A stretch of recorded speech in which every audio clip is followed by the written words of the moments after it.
안녕하세요. 저는 올해 68살이 된 평범한 할머니예요. 부산에서 남편이랑 조그만 아파트에 살고 있죠. 오늘 제가 겪었던 일을 이야기해 보려고 해요. 아마 들으시면 정말 기가 막히실 거예요. 우리 아들이 결혼한 게 벌써 5년 전이네요. 그때 며느리를 처음 봤을 때부터 뭔가 불안했어요. 왜 있잖아요. 첫인상에서 느껴지는 그런 느낌? 딱 그거였어요. 엄마, 이 사람이 내가 결혼하고 싶은 사람이야. 2019년 봄날이었죠. 아들이 그렇게 좋아하면서 여자친구를 데려왔는데 식당 문을 열고 들어오는 순간부터 뭔가 싸늘한 기운이 느껴지더라고요. 어머님 처음 뵙겠습니다. 인사는 하는데 눈을 안 마주쳐요. 그냥 형식적으로 고개만 까딱하고 말더라고요. 그래도 저는 최대한 따뜻하게 맞아줬죠. 아무래도 처음이니까 낯설어서 그런 거겠지? 라고만 생각했어요. 어머, 정말 예쁘네요. 우리 아들이 자랑 많이 했어요. 편하게 앉아요. 근데 이 며느리가 메뉴판도 안 보고 대뜸 이러는 거예요. 저는 다이어트 중이라 샐러드만 먹을게요. 아니, 첫 만남인데 시어머니가 뭘 사주든 감사하게 받아야 하는 거 아닌가요? 그것도 고급 레스토랑 가서 비싼 거 먹자는 것도 아니고 그냥 평범한 한식당이었는데 말이에요. 밥 먹는 내내 더 가관이었어요. 제가 물어보는 말에는 대충대충 대답하면서 자기 집안 자랑은 끝이 없더라고요. 저희 아버지가 중견기업 부사장이세요. 어머니는 대학 교수시고요. 오빠는 서울대 의대 나와서 강남에서 병원하고 언니는 사법고시 패스해서 검사예요. 아, 그래요? 아, 정말 대단한 집안이네요. 네. 그래서 저도 기준이 좀 높은 편이에요. 사실 저희 부모님이 오빠를 처음엔 반대하셨어요. 집안이 너무 차이 난다고요. 그래도 제가 좋다고 하니까 그나마 대기업 다니니까 허락하신 거예요. 여러분, 이 말 듣고 얼마나 속이 상했는 줄 아세요? 우리 아들이 뭐가 모자라서 그나마인가요?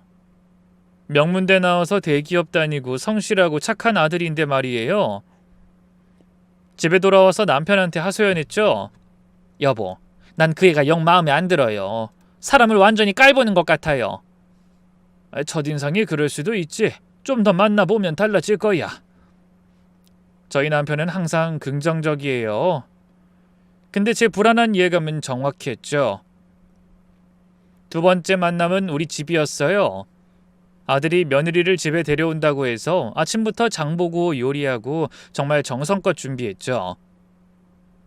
갈비찜, 잡채, 각종 전, 나물 반찬에 된장찌개까지 나름 아들한테 많이 물어보고 준비했네요. 근데 이 며느리가 들어오자마자 코를 찡그리는 거예요. 음식 냄새가 너무 강하네요. 환기 좀 시켜도 될까요? 아유, 그럼요. 창문 열게요. 그리고 저 신발장에서 냄새 나는 것 같은데 탈취제 없으세요? 집에 들어온 지 5분도 안 돼서 이러는데 정말 기가 막히더라고요. 그래도 아들 보는 눈이 있으니까 참았어요. 갈비찜 좋아한다고요. 우리 아들이 그러던데 많이 먹어요. 어머님 죄송한데 저 이런 기름진 음식 잘 못 먹어요. 위가 약해서요. 그럼 나물이라도. 나물도 양념이 너무 센 것 같아요. 혹시 생수 있으세요? 자기야, 그래도 엄마가 정성껏 준비하신 건데 그래도 입맛에 영 안 맞을까? 온종일 준비한 음식을 거들떠보지도 않는 거예요. 아들은 제 눈치 보랴 며느리 눈치 보랴 옆에서 미안하다고 연신 사과하고 정말 마음에 안 들었어요. 엄마 미안해. 사실 여자친구가 입이 좀 까다로워서 내가 대신 많이 먹을게. 아니야, 괜찮아. 다음엔 더 신경 써서 준비할게. 그렇게 식사 자리가 끝이 났고 그날 며느리가 우리 집 구경한다고 돌아다니면서 한 말들이 아직도 잊혀지지 않아요. 어머님, 이 집은 언제 지어진 거예요? 좀 오래된 것 같은데. 한 20년 됐나? 그래도 관리 잘해서 깨끗해. 20년이요? 헐, 저희 집은 3년마다 이사 가는데. 더 좋은 데로요. 아유, 그래. 그리고 베란다가 너무 좁아요. 빨래 말리기도 불편하시겠어요. 익숙해서 괜찮아? 오빠, 결혼하면 꼭 신축 아파트로 가야 해? 이런 낡은 집은 싫단 말이야. 제 앞에서 대놓고 우리 집을 무시하는데 아들은 뭐에 씌었는지 그저 알았어 하면서 넘어가더라고요. 그리고 세 번째 만남은 더 충격적이었어요. 그때는 상견례였거든요. 며느리 부모님을 만나러 호텔 레스토랑에 갔는데 그 집안 분위기가 정말 돈이 전부인 사람들이더라고요. 아이고 사돈 되실 분들이시네요. 며느리 어머니가 저를 위아래로 훑어보면서 인사하는데 그 눈빛이 영 불편했어요. 우리 딸이 많이 부족하죠? 저희 집에서 곱게만 키워서 집안일은 잘 모를 거예요. 아니에요. 잘 키워주셨는걸요. 정말 예쁘고 똑똑해요. 그래도 사실은 저희 기준엔 이 결혼 부족하긴 해요. 저흰 재벌가 며느리 될 줄 알았거든요. 그 말 끝에 며느리 아버지도 거들더라고요. 남자가 대기업 다닌다고 해도 요즘 대기업도 구조조정 많이 하던데 안정적이긴 한가? 아이 그럼요. 제 아들이라서가 아니라 성실해서 인정받고 있어요. 그래도 저희 딸 생활 수준 맞춰주려면 좀 벅찰 텐데 혹시 집은... 전세 생각하고 있어요. 결혼하면 준비하려고요. 전세? 아이고 요즘 누가 전세 살아. 최소한 자기 집은 있어야지. 그 자리가 얼마나 불편했는지 몰라요. 돈으로 사람 재는 그 표정들이 아직도 생생해요. 그런데도 아들이 며느리를 너무 좋아하니까 어쩔 수 없었어요. 30년 가까이 키운 아들이 그렇게 행복해하는 모습을 처음 봤거든요. 여보, 우리 아들이 저렇게 좋아하는데 반대할 수 없잖아. 당신이 불편하면 다시 생각해봐도 돼. 아니에요. 뭐 결혼하고 나면 달라질 거예요. 아직 어려서 그런 거겠죠. 하지만 그건 제 인생 최대의 실수였어요. 2019년 10월 호텔에서 결혼식을 했어요. 며느리네 집에서 원하는 대로 특급 호텔에서 했는데 하객의 70%가 며느리 쪽이었죠. 우리 쪽 친척들이나 친구들은 그 화려한 분위기에 주눅 들어서 일찍 가더라고요. 그리고 며느리와 아들이 신혼여행 다녀온 후부터 본격적인 악몽이 시작됐네요. 한 달쯤 지나서 아들네 집에 반찬에다 주러 갔는데 며느리가 대뜸 이러는 거예요. 어머님, 앞으로 반찬은 안 가져오셔도 돼요. 왜? 우리 아들이 엄마 반찬 좋아하는데. 저는 친정엄마 손맛에 익숙해서요. 그리고 요즘은 다 사 먹잖아요. 아이 그래도 사 먹는 것보다는 어머님 반찬은 너무 짜고 매워서 전 못 먹겠어요. 오빠 건강에도 안 좋고요. 그 말이 비수처럼 꽂히더라고요. 40년 가까이 해온 제 요리를 그렇게 무시하다니. 나름 중간중간 며느리에게 사실 섭섭한 마음이 쌓이기 시작하더라고요. 결혼하고 며느리와 맞는 첫 명절은 더 가관이었어요. 추석인데 시댁에 와선 소파에 앉아서 TV만 보는 거예요. 저랑 남편이 부엌에서 종일 일하는데도 꿈쩍도 안 해요. 아들 며느리, 전 좀 같이 붙일까? 어머님, 저 기름 냄새 맡으면 머리 아파요. 펜드통 있어서요. 아이 그럼 나물이라도 손에 냄새 배는 거 싫어해요. 네일아트 한 지 얼마 안 됐거든요. 그때 처음으로 내가 며느리를 잘못 봤구나 싶었어요. 기본 예의도 없는 사람이었던 거죠. 아무리 그래도 거두는 신용은 할 텐데 싶은 게 속상했네요. 하지만 남의 집 귀한 딸이니 그럴 수 있겠거니 싶었고 계속 마음을 다스렸어요. 그럼에도 식사 시간엔 더 황당한 일이 있었죠. 온 가족이 둘러앉아 명절 음식을 먹는데 며느리만 따로 샐러드를 시켜서 먹는 거예요. 명절 음식 좀 먹어봐. 정성껏 준비했어. 전 이런 거 안 먹어요. 살찔까 봐요. 명절인데 하루쯤은. 어머님, 제 몸은 제가 알아서 관리해요. 옆에서 딸이 혀를 차더라고요. 이렇게 그래도 예의상 한 입은 먹어야지. 예의요? 먹기 싫은 걸 억지로 먹는 게 예의인가요? 분위기가 싸해졌죠. 분위기가 너무 격양될까 싶어 남편이 화제를 돌리더라고요. 그래, 각자 먹고 싶은 거 먹으면 되지. 하지만 속으론 다들 황당해했을 거예요. 그렇게 명절 끝나고 설거지하는데 며느리가 부엌에 와서 하는 말이 가관이었어요. 어머님, 다음부턴 명절 음식 이렇게 많이 안 하셔도 돼요. 왜? 가족들 다 모이는데 어차피 다 남아서 버리잖아요. 낭비예요. 차라리 외식하는 게 나아요. 명절에 외식을? 요즘 다 그래요. 호텔 뷔페 가서 편하게 먹고 헤어지면 되죠. 이렇게 고생하실 필요 없어요. 전통을 무시하는 말에 화가 났지만 참았어요. 아들 때문에 말이에요. 그렇게 열불 나는 명절이 지났고 어느 날 아들 없이 며느리가 혼자 절 찾아왔더라고요. 뭔가 할 말이 있는 표정이었죠. 어머님, 오빠 보험 들어둔 거 있으시죠? 어? 왜 그걸 물어? 제가 보험 설계사 친구가 있는데 기존 보험 해약하고 새로 들면 더 혜택이 좋대요. 수익자는 당연히 저로 바꾸고요. 아, 그래? 근데 그건 우리 아들이랑 상의해봐야. 어머님이 보험료 내시잖아요. 이제 준호 오빠도 결혼했으니 수익자는 아닌 제가 되는 게 맞죠? 법적으로도 그렇고요. 뭔가 당연한 말이지만 사실 뻔뻔하다고 생각이 들더라고요. 그리고 그 뻔뻔한 요구에 어이가 없었어요. 수익자는 그렇다 쳐도 일단 아들이랑 상의하고 아들이 원할 때 바꾸는 거지. 네가 요구할 일은 아니야. 그 말에 며느리 표정이 싸늘하게 변하더라고요. 어머님은 저를 가족으로 안 보시나 봐요. 아이, 그런 게 아니라. 됐어요. 어차피 이 집안에서 전 영원한 외부인이겠죠. 그날 이후로 며느린 대놓고 절 무시하기 시작했어요. 명절에도 안 오고 제사에도 안 오고 아들만 혼자 와서 눈치 보고 가고가 반복이 됐죠. 그럼에도 불구하고 아들은 며느리를 감싸는 모습을 보였죠. 엄마, 그 와이프가 서운했나 봐. 이해해줘. 내가 뭘 잘못했니? 당연한 얘기한 것뿐인데. 그래도 내 와이프 기분 좀 풀어줘. 내가 중간에서 힘들어. 자식 가진 게 죄인이라고 하던가요? 아들이 힘들어하는 모습을 보였고 아들의 부탁에 결국 제가 먼저 사과했어요. 잘못한 것도 없는데 고개 숙였죠. 그때 일은 미안해. 내가 너무 예민했나 봐. 아니에요, 어머님. 저도 좀 서운했어요. 앞으로는 서로 이해하면서 지내요. 하지만 달라진 건 없었어요. 오히려 제 사과를 약점으로 잡고 더 기고만장해졌죠. 한 번은 아들네 집에 갔다가 충격적인 장면을 봤어요. 며느리가 아들한테 소리 지르고 있었거든요. 월급이 왜 이것밖에 안 돼? 내 친구들 남편은 다 연봉 1억 넘는다고! 나도 열심히 하고 있잖아. 열심히? 무능한 거지. 맨날 야근한다면서 돈은 이것밖에 못 벌어와?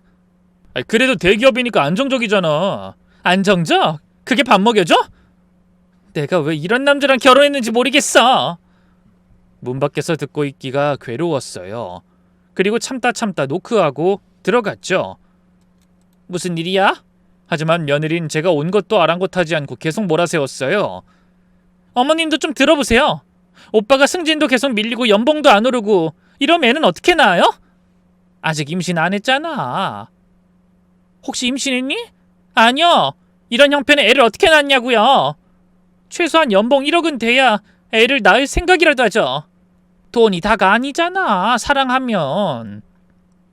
사랑으로 애 키워요? 어머님은 그렇게 사셨나 본데 전 싫어요. 그 말에 아들 얼굴이 창백해졌어요. 저도 가슴이 철렁했죠. 모자르지 않게 키웠다고 생각했는데 며느리의 말에 가슴이 아팠네요. 또 한 번 며느리가 아들 카드를 들고 와서 제게 보여주면서 이랬어요. 어머님, 오빠가 어머님께 용돈 드린다고 매달 50만 원씩 빠져나가는데 줄일 수 없을까요? 그게 왜? 저희도 돈이 필요해요. 어머님도 연금 받으시잖아요. 그건 아들이 주고 싶어서 주는 건데 주고 싶어서요? 어머님이 은근히 압박하시는 거 아니에요? 이런 며느리 봤나요? 시어머니한테 용돈 주는 것도 아깝다는 거예요. 그 돈은 받아도 그만 안 받아도 그만이었지만 아들이 제가 거절을 해도 끝끝내 저희에게 주고 싶다고 한 돈이었어요. 나는 아들한테 용돈 달라고 한 적 없어. 오히려 필요 없다고 했는데도 주는 거야. 그럼 이제부터라도 안 받으시면 되잖아요. 저희한텐 그 돈이 커요. 알았어, 얘기할게. 우리 아들이 얼마나 며느리한테 시달리고 사는지 너무 잘 알겠더라고요. 그래서 당장 아들한테 전화를 했어요. 아들, 이제 용돈 안 줘도 돼. 나도 넉넉해. 왜요, 엄마? 혹시 와이프가 뭐라고 했어요? 아니야. 그냥 너희도 신혼이니까 돈 쓸 때 많을 거 아니야. 엄마. 아들은 이미 눈치를 챘더라고요. 그리고 그 후로도 계속 용돈을 보냈어요. 됐다고 해도 아들은 그동안 받은 사랑 이렇게라도 돌려드리는 게 예의라고 끝끝내 보내더라고요. 아마 며느리 몰래 보냈을 거예요. 그리고 2021년 여름 드디어 손주 소식이 들려왔어요. 아들이 전화로 알려줬죠. 엄마, 와이프 임신했어요. 정말? 엄마 정말이니? 네, 벌써 8주래요. 병원에서 확인했어요. 눈물이 났어요. 그동안의 서운함도 다 잊어버리고 기뻤죠. 드디어 할머니가 되는구나 싶어서. 하지만 기쁨도 잠시, 유난스러운 며느린 임신을 핑계로 더 극성을 부렸어요. 어머님, 저 입덧이 너무 심해요. 아무것도 못하겠어요. 그래, 임신 초기엔 다 그래. 뭐 도와줄까? 저희 집 청소 좀 해주실 수 있어요? 그리고 반찬도 좀. 아이, 그럼 당연히 도와줘야지. 그때부터 일주일에 3번은 아들네 집에 가서 청소하고 빨래하고 반찬을 해줬네요. 힘들다는 생각보다도 내가 조금이라도 도움이 되었으면 하는 마음으로 도와줬어요. 하지만 며느린 고맙다고 말 한 번을 하지 않더라고요. 어머님, 화장실 청소할 때 락스 냄새 너무 심해요. 다른 걸로 바꿔주세요. 어머님, 빨래할 때 섬유유연제 너무 많이 넣으신 것 같아요. 어머님, 김치가 너무 짜요. 임산부는 싱겁게 먹어야 해요. 매번 트집만 잡았죠. 그래도 뱃속의 아이를 위해 참았어요. 임신 중기가 되니까 이번엔 다른 요구를 하더라고요. 어머님, 제가 태교 여행 가고 싶은데 비용 좀 지원해 주실 수 있어요? 태교 여행? 어디로? 제주도요. 일주일 정도 5성급 호텔에서 쉬면서 퇴계하려고요. 비용이 얼마나 드는데? 한 300만 원 정도? 오빠 월급으로는 좀 빠듯해서요. 며느리가 예쁘면 돈이 아깝지 않았을 거예요. 하지만 늘 저렇게 당당히 요구하는 태도에 할 말을 잃었어요. 태교 여행이라면서 호화 여행을 가겠다는 거잖아요. 아이, 근데 제주도가 그 정도면 너무 비싼 거 아니니? 어머님, 태교가 얼마나 중요한데요. 엄마가 편해야 아이도 편하다고요. 결국 300만 원을 보태줬어요. 나중에 안 사실인데 그 돈으로 명품백을 샀더라고요. 여행을 가던 명품백을 사던 본인이 만족하면 됐지 싶었지만 사실 괘씸하긴 했네요. 하지만 며느린 출산이 가까워지자 또 요구사항이 늘었죠. 어머님, 산후조리원 비용 좀 부탁드려요. 안 그래도 아버님이랑 얘기했는데. 그래, 알아본 데는 있니? 강남에 있는 곳인데 2주에 1,500만 원이에요. 1,500만 원? 아니, 그렇게 비싼 데를 꼭 가야 해? 요즘 다 그 정도는 가요. 혹시 반만이라도 지원해 주실 수 있어요? 또 거절할 수 없었죠. 손주를 위해서라면 뭐든 할 수 있으니까. 2022년 3월 드디어 손주가 태어났어요. 너무 예쁜 남자아이였죠. 산후조리원에 있는 동안 매일 찾아갔어요. 손주 얼굴 보는 게 너무 행복했거든요. 하지만 진짜 전쟁은 산후조리원에서 나온 후였어요. 어머님, 제가 회사 복직해야 해서 시후 좀 봐주셔야 할 것 같아요. 아니, 당연하지. 얼마든지 봐줄게. 대신 제가 짠 육아 스케줄대로 해주셔야 해요. 수유 시간, 낮잠 시간, 기저귀 가는 시간 다 적어놨어요. A4 용지 5장에 빼곡히 적힌 스케줄을 받았어요. 군대 일과표보다 더 빡빡했죠. 매일 아침 6시 반에 일어나서 7시에 아들네 도착, 손자들 보고 분유타고 빨래하고 청소하고 저녁 7시에 며느리가 퇴근하면 그제야 집에 올 수 있었어요. 어머님, 오늘 제 아들 대변 몇 번 봤어요? 2번 봤어. 시간이 언제예요? 제가 좀 수첩에 기록 안 하셨네요? 아유, 깜빡했네. 한 번은 오전 10시쯤, 한 번은 오후 3시쯤. 쯤이요? 정확한 시간을 적으셔야죠. 아이 건강 체크하는 건데 대충대충 하시면 어떡해요? 매일 이런 식이었어요. 마치 직장 상사한테 보고하는 기분이었죠. 손자가 6개월 되었을 때 이유식을 시작했는데 그것도 난리였어요. 어머님, 이유식 레시피대로 안 하셨네요? 쌀 미음에 당근 좀 넣었어. 우리 손자 잘 먹더라. 당근은 8개월부터래요. 책에 다 나와 있잖아요. 옛날엔 더 일찍부터 먹였어. 괜찮아. 옛날 방식으로 하지 마세요. 요즘은 과학적으로 해야 한다고요. 너무 기분이 나빴지만 손자 사랑이 뭐라고 손자가 너무 예뻐서 다 참을 수 있었어요. 아이가 절 보고 방긋방긋 웃을 때면 모든 피로가 싹 가시더라고요. 손자가 첫 걸음마를 했을 때의 감동은 잊을 수 없어요. 제 손을 잡고 아장아장 걷는 모습에 눈물이 났죠. 할머니, 할머니! 첫 말이 할머니였어요. 엄마도 아빠도 아닌 할머니. 얼마나 감격스러웠는지 몰라요. 근데 며느린 또 트집을 잡더라고요. 첫 말이 엄마가 아니라 할머니라니 애가 헷갈리는 것 같아요. 뭐가 헷갈려? 제가 엄만지 어머님이 엄만지. 어머님이 너무 자주 있으니까 그런 거예요. 내가 매일 돌봐주니까 그런 거지. 그게 뭐가 문제야? 문제죠. 엄만 저예요. 어머님은 할머니고요. 그 말이 너무 서운했어요. 내가 손자를 너무 사랑한 게 죄인가 싶었죠. 손자가 2돌 되던 해 작은 생일 파티를 준비했어요. 제가 직접 백설기 찌고 미역국 끓이고 손자가 좋아하는 음식들로 상을 차렸죠. 어머님, 요즘 누가 이런 거 해요?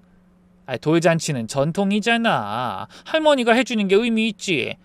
촌스러워요. 사진도 안 예쁘게 나오고 그냥 키즈 카페에서 파티했으면 좋았을 텐데. 그래? 이건 집에서 하고 나중에 니들끼리 카페에서 파티해. 며느리가 입을 삐죽거렸지만 손자는 떡을 맛있게 먹더라고요. 미역국도 한 그릇 뚝딱 비웠고요. 그 모습이 참 사랑스러웠네요. 그리고 손자가 3살이 되면서 말을 제법 하기 시작했어요. 할머니, 놀이터 가고 싶어요. 그래, 가자. 할머니랑 놀이터 가자. 할머니랑 가는 걸 좋아해요. 엄만 맨날 핸드폰만 봐요. 동네 놀이터에서 손자랑 노는 게 제일 행복한 시간이었어요. 그네도 밀어주고 미끄럼틀도 태워주고. 할머니, 아이스크림 먹고 싶어요. 그래, 하나 사줄게. 엄마한텐 비밀이야. 네, 할머니 최고. 하지만 며느린 이것도 마음에 안 들어 했어요. 어머님, 시우한테 간식 너무 많이 사주시는 거 아니에요? 가끔 하나씩 사주는 건데. 아이스크림은 첨가물 덩어리예요. 유기농 간식만 먹여야죠. 애가 좋아하는데 가끔이 매일 되잖아요. 우리 아들 요즘 밥을 잘 안 먹는 것도 그래서예요. 또 제 탓이었죠. 뭐든 잘못되면 다 저 때문이라고 하는 며느리였어요. 그리고 손자가 어린이집에 가기 시작했을 때도 문제였죠. 어머님, 제 아들 어린이집 데려다주고 데려오는 것만 부탁드릴게요. 알았어. 몇 시에 가면 돼? 아침 8시에 데려다주고 오후 4시에 데려오세요. 그 사이는 어머님 시간이니까 쉬세요. 집에 가서 쉬라는 거야? 네. 어린이집에서 교육받는 시간에 할머니가 있으면 애가 집중을 못한대요. 서운했지만 알겠다고 했죠. 근데 막상 손자를 어린이집에 데려다주면 아이가 울면서 안 떨어지는 거예요. 할머니랑 있을래요. 어린이집 가야지. 친구들이 기다려. 싫어요. 할머니랑 놀래요. 선생님이 억지로 데려가야 했어요. 그 우는 모습에 마음이 찢어졌죠. 오후에 데리러 가면 손자가 뛰어나와서 안겼어요. 할머니, 보고 싶었어요. 할머니도 우리 강아지 보고 싶었어. 오늘은 뭐하고 놀아요? 오늘은 뭐하고 놀까? 우리 강아지가 하고 싶은 거 하자. 집에 와서 손자랑 놀다 보면 저녁 7시 며느리가 데리러 왔죠. 아들, 엄마 왔어. 집에 가자. 싫어요. 할머니 집에 있을래요. 안 돼. 우리 집 가야지. 할머니 집이 좋아요. 매번 이런 실랑이가 반복됐어요. 며느린 점점 짜증을 냈죠. 어머님이 애를 너무 오냐오냐 하신 거 아니에요? 오냐오냐라니, 그저 사랑으로 대한 것뿐인데 그게 문제예요. 제 아들인데 저보다 어머님을 더 좋아해요. 그건 네가 애한테 쌀쌀 맞으니까 그런 거지. 쌀쌀 맞다고요? 전 일하느라 바빠서 그런 거예요. 바쁘다는 게 핑계가 돼? 퇴근하고도 핸드폰만 보고 있으면서. 그때부터 며느리랑 사이가 더 나빠졌어요. 2024년 겨울, 운명의 그날이 왔죠. 며칠 전부터 감기 기운이 있었는데 대수롭지 않게 여겼죠. 코가 좀 막히고 기침이 나는 정도였으니까요. 할머니 오늘은 뭐하고 놀아요? 그러게 뭐하고 놀까? 할머니 아프니까 그냥 쉬기. 아유 우리 손자 벌써 다 컸네. 할머니 아픈 것도 알고. 할머니 아프면 안 돼요. 고마워 우리 시우. 마스크 쓰고 시우를 돌봤어요. 최대한 거리도 유지하려고 했죠. 맘 같아선 이럴 때 집에서 쉬는 게 좋았겠지만 매번 출근하는 아들 며느리였기 때문에 제가 아니면 돌봐줄 사람이 없었어요. 그렇게 한참을 놀다 심심했는지 아이가 자꾸 안아달라고 하는 거예요. 할머니 안아주세요. 할머니 감기 걸려서. 괜찮아요. 전 튼튼해요. 결국 안아줬죠. 그게 실수였어요. 일주일쯤 지나서 손자가 기침을 시작했어요. 어머님, 제 아들이 왜 기침해요? 아이 글쎄 갑자기 그러네. 병원 가봐야겠다. 병원에서는 감기라고 했죠. 의사 선생님도 별거 아니라고 약 먹으면 금방 낫는다고 했죠. 하지만 며느린 난리가 났어요. 어머님이 감기 옮기신 거죠? 아이 조심한다고 했는데 마스크도 쓰고. 조심했으면 왜 애가 감기에 걸려요? 어머님이 제대로 관리 안 하신 거잖아요. 애들은 원래 감기 자주 걸려. 크면서 면역력이. 변명하지 마세요. 어머님 때문에 우리 아들이 아픈 거예요. 며느리 목소리가 점점 커지더라고요. 애 봐준 공은 없다더니 말이에요. 며느리의 큰 소리에 손자가 놀라 울기 시작했죠. 엄마 무서워요. 봐요. 애가 오니까 더 안 좋아지잖아요. 다 어머님 때문이에요. 때마침 아들이 퇴근하고 들어왔어요. 무슨 일이야? 왜 이렇게 시끄러워? 오빠, 어머님이 우리 아들한테 감기 옮겼어. 그게 엄마 잘못은 아니잖아. 엄마도 아팠다면서. 맞아. 아픈 사람이 왜 애를 봐요? 그것부터가 잘못이죠. 며느리는 갑자기 폭탄 선언을 했어요. 어머님, 이제 그만 오세요. 뭐? 이제 어린이집 종일반으로 보낼 거예요. 어머님 도움 필요 없어요. 가슴이 무너졌어요. 3년 넘게 매일 돌본 손자를 이제 못 본다니. 얘 너무하는 거 아니야? 뭐가 너무해요? 전 제 아들 건강이 제일 중요해요. 어머님이 계속 오시면 또 무슨 병을 옮길지 몰라요. 그동안 내가 얼마나 정성껏 키웠는데. 정성? 그게 다 어머님 만족이죠. 저희는 전문 교육기관에 맡기는 게 낫겠어요. 우리 손자는 어떡하고? 할머니 못 보면 얼마나 슬퍼할지. 애는 적응력이 빨라요. 금방 잊을 거예요. 그 말이 제일 마음 아프더라고요. 손자가 저를 금방 잊을 거라니. 며느리가 쌍심지를 켜고 대들자 보다 못한 아들이 말렸어요. 당신 너무하는 거 아니야? 엄마가 얼마나 고생했는데. 고생은 무슨. 할머니 역할 한 거지. 근데 선을 너무 넘으셨어요. 선을 넘었다고? 네. 제 아들인데 저보다 어머님을 더 좋아해요. 그게 정상이에요? 그건 네가 애한테 관심이 없어서 그런 거잖아. 그게 내 탓이야? 당신 어머님 편만 들 거야? 그렇게 아들네 부부싸움으로 번지더라고요. 저는 더 이상 듣고 있을 수 없어서 일어났죠. 보셨죠? 어머님 때문에 이렇게 산다는 거. 당장 가세요. 뭘 보고만 있어요? 그래 나 갈게. 너희끼리 얘기해. 엄마 가지 마요. 됐어. 네 와이프 말대로 할게. 더 이상 안 올게. 그때 손자가 방에서 나와 절 붙잡았어요. 할머니 어디 가요? 할머니 집에 가야지. 저도 같이 가요. 안 돼. 엄마랑 있어야지. 싫어요. 할머니랑 갈래요. 눈물을 참았는데 며느리가 악착같이 손자를 떼어놓더라고요. 그리고 당장 나가라는 신용을 했고 집안에서는 아들이 며느리에게 난리치는 소리가 들렸어요. 참 괴로웠네요. 그리고 하필 그날은 손자네에서 자기로 한 날이라 그 시간이 밤 11시가 넘어가는 시간이었죠. 운전면허도 없어서 어떻게 가야 하나, 택시를 잡아야 하나 생각하다 남편에게 전화를 하고 현관문을 닫는데 손자의 우는 소리가 들리더라고요. 할머니, 할머니! 가슴이 찢어지는 것 같았어요. 그리고 절 데리러 온 남편에게 집에 와서 모든 걸 털어놨죠. 여보, 나 이제 우리 손자 못 본대. 뭐? 왜? 내가 감기 옮겼다고. 이제 오지 말래. 남편 얼굴이 굳어졌어요. 이 걔가 정말... 괜찮아. 어차피 나도 지쳤어. 괜찮긴 뭐가 괜찮아. 3년 넘게 애 키워줬는데. 일주일이 지났어요. 손자 생각에 잠이 안 오더라고요. 그리고 아들한테 전화했지만 받지 않았어요. 문자를 보내도 답이 없었고요. 그러던 어느 날 밤 11시 초인종이 울렸어요. 문을 열어보니 며느리가 손자를 안고 서 있더라고요. 무슨 일이야? 어머님 죄송한데 손자 좀 봐주셔야겠어요. 갑자기 왜? 친정아버지가 쓰러지셔서 병원에 가봐야 해요. 손자를 볼 수 있다는 생각에 기뻤지만 내색하진 않았어요. 그래 맡겨. 걱정 말고 다녀와. 손자는 절 보자 울면서 안겼어요. 할머니 보고 싶었어요. 할머니도 보고 싶었어. 많이 보고 싶었어.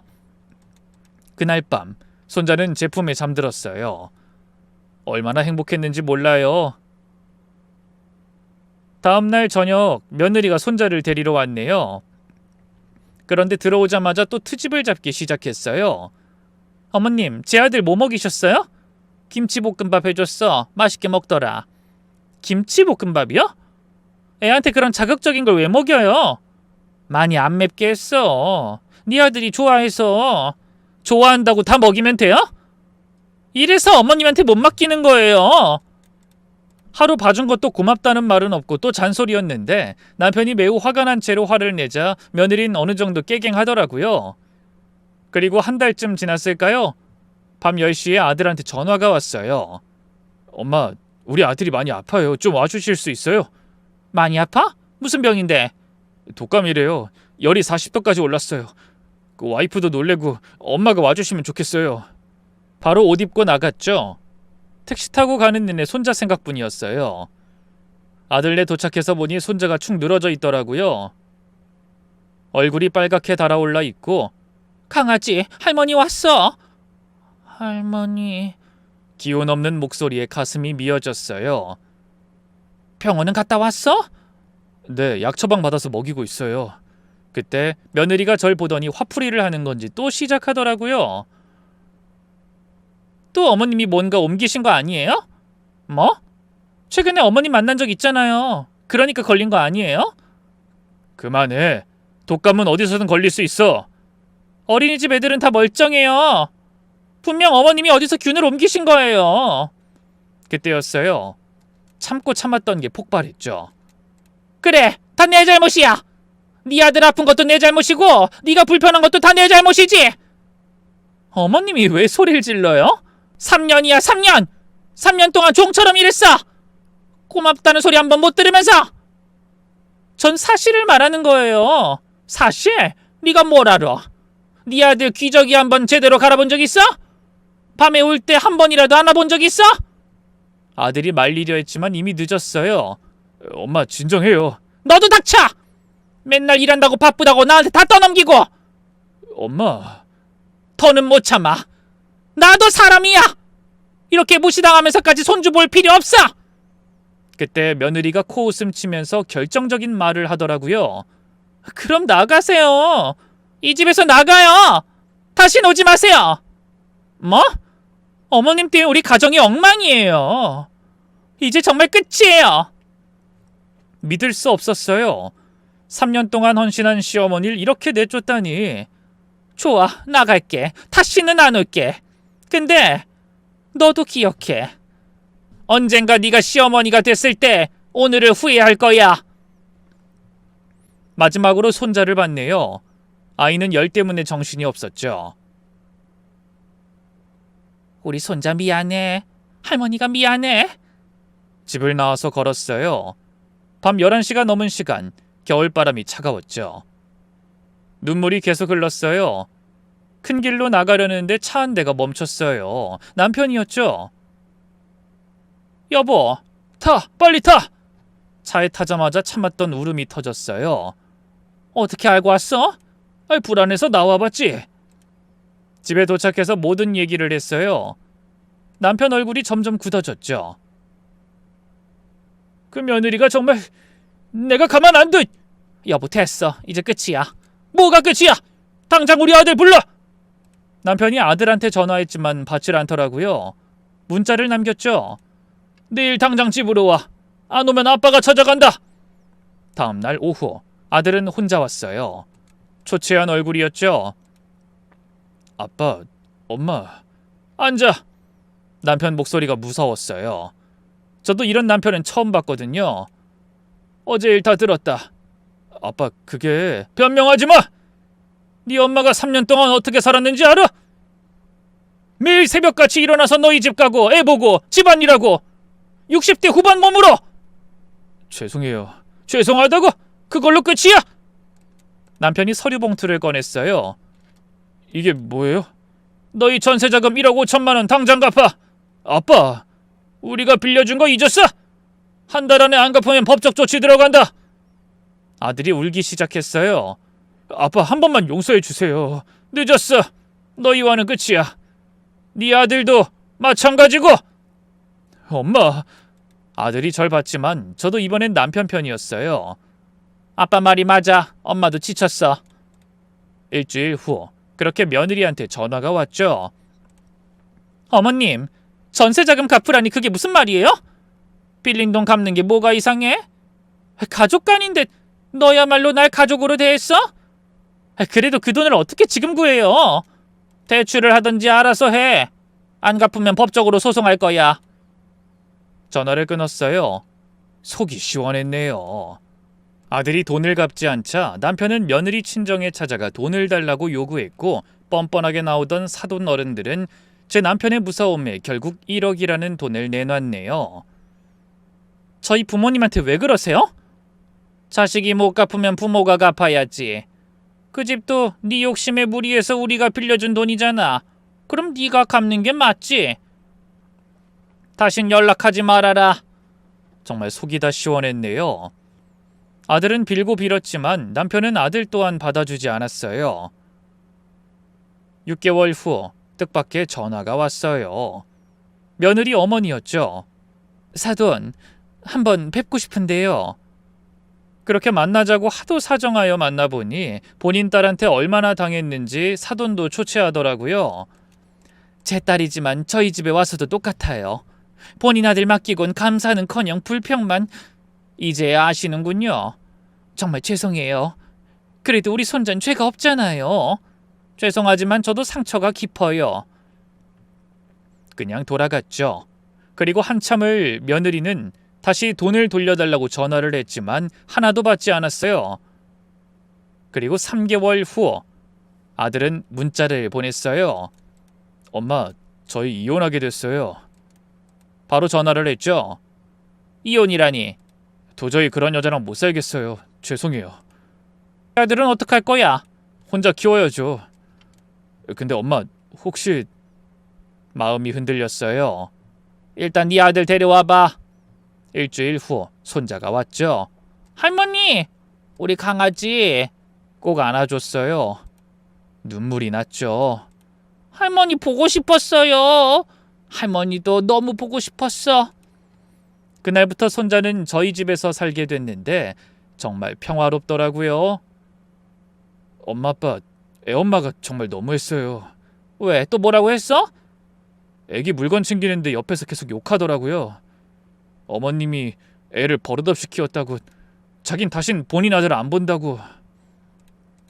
남편이 그 말을 듣더니 폭발했어요. 평생 화 한 번 제대로 안 내던 사람이 테이블을 쾅 치면서 일어났죠. 그년이 정말... 여보, 아니 내가 더는 못 참겠어. 3년 동안 당신이 당한 거 보고만 있었는데 이젠 정말 진절머리가 나. 남편이 이렇게 화내는 건 정말 처음이었어요. 네 마누라가 엄마한테 한 짓들 내가 다 알아. 명절 때마다 와서 손가락 하나 까딱 안 하고 엄마 해준 음식은 쳐다보지도 않고. 아빠, 알아?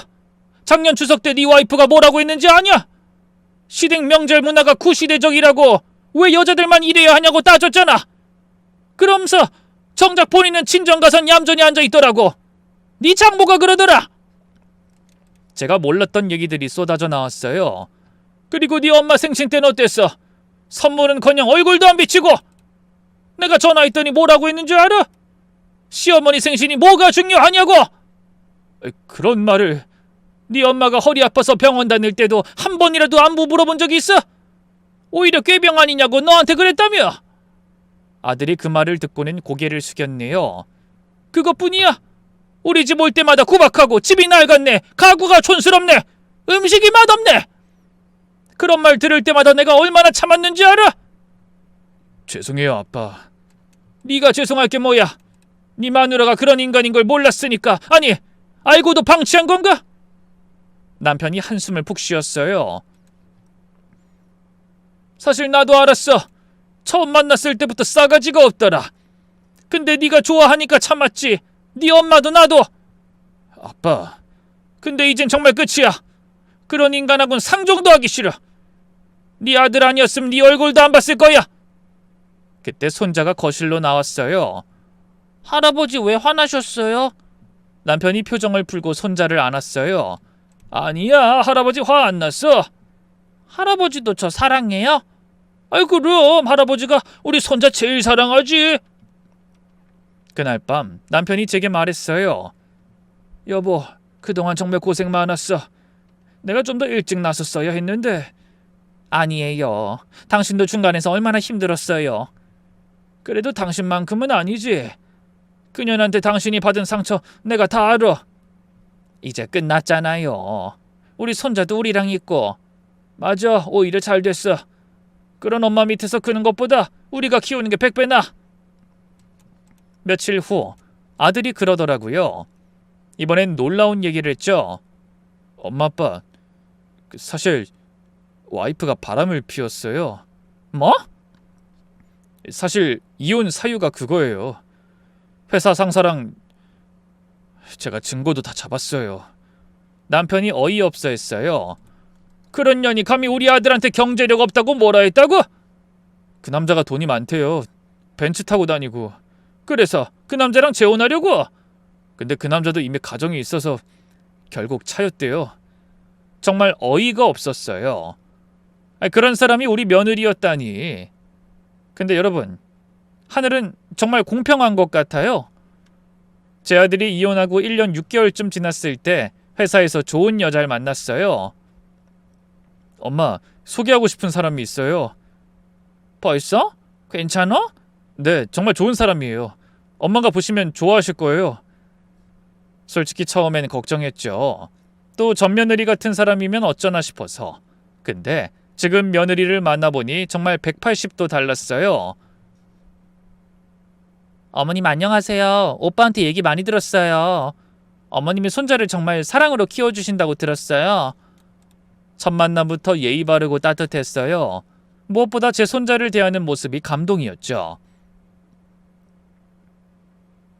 안녕, 이모예요. 정말 잘생겼다. 안녕하세요. 우리 귀염둥이 좋아하는 거 뭐예요?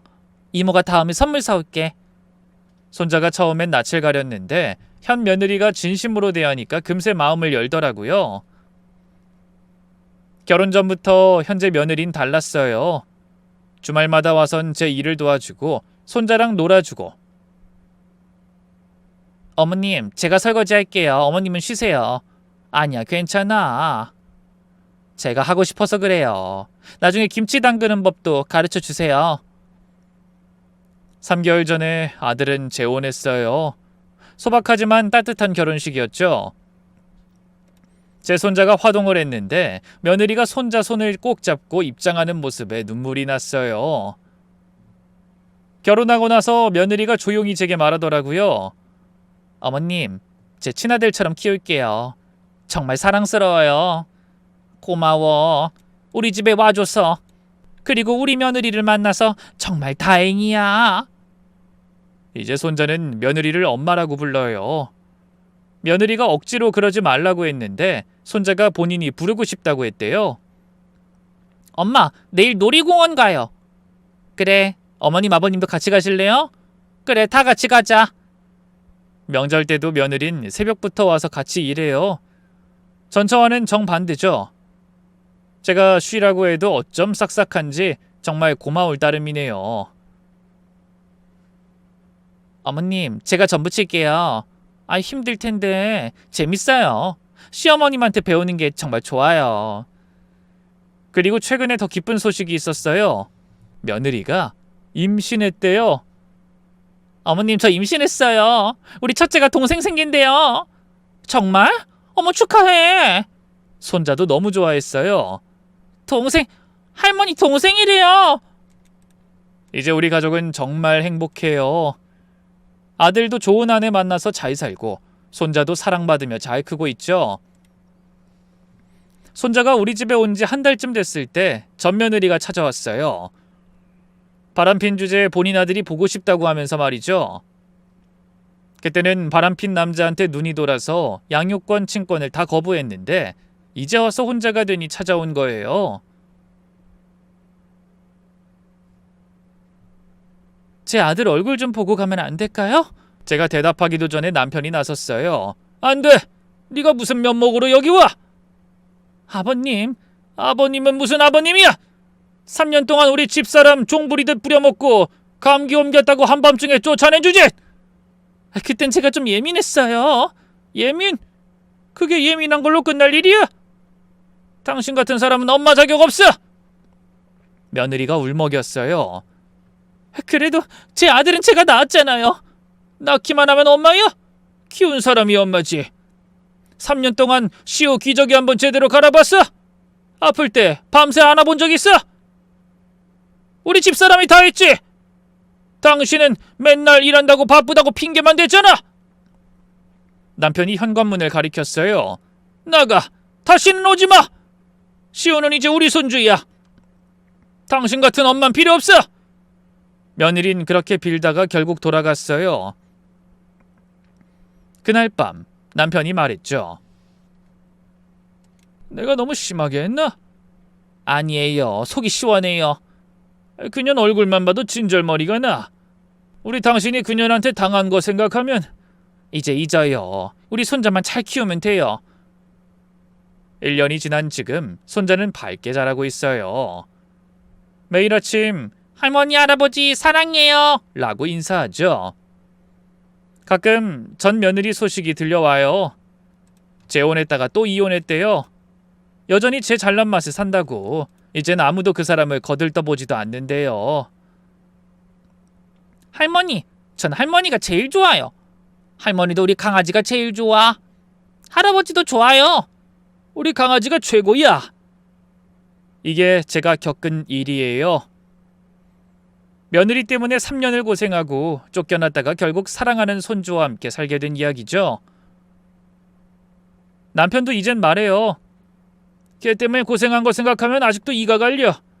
그래도 이렇게 다 행복해졌으니 이것도 운명인가 봐. 아들도 행복해 보였어요. 진짜 행복한 가정을 찾는 것 같아서. 엄마, 이제야 진짜 가족이 된 것 같아요. 그래, 지금 같은 며느리 만나서 정말 다행이야. 전처는 생각하기도 싫어요. 지금 와이프 만나고 나서야 진짜 사랑이 뭔지 알았어요. 전 며느리는 살기 힘들다고 양육비도 한 푼 안 보냈다는데요. 반면 지금 며느리는 우리 손자를 위해 교육 적금도 들고 보험도 들어줬어요. 우리 큰아들 커서 대학 갈 때 써야죠. 우리 아들 뭐든 하고 싶은 거 다 할 수 있게 해주고 싶어요. 어젯밤 손자가 자기 전에 이런 말을 하더라고요. 할머니, 저 너무 행복해요. 엄마도 좋고 아빠도 좋고 할머니 할아버지도 좋아요. 그래, 우리 손자가 행복하면 할머니도 행복해. 전에 엄만 무서웠는데 지금 엄마는 안 무서워요. 맨날 안아주고 뽀뽀해줘요. 아이는 다 아는 거예요. 누가 진짜 사랑으로 대하는지. 여러분, 때로는 참는 게 능사가 아니에요. 자존심 지키고 당당하게 사는 것, 그게 진짜 어른이에요. 그리고 나쁜 사람은 결국 그 대가를 치르게 되어 있어요. 한때는 미련했던 우리 아들은 이제 정말 좋은 아내를 만나 행복하게 살고 있고 손자도 사랑받으며 잘 크고 있어요. 조만간 둘째 손주도 볼 수 있겠죠? 이번엔 처음부터 우리가 다 같이 키울 거예요. 진짜 가족으로, 사랑으로 말이에요.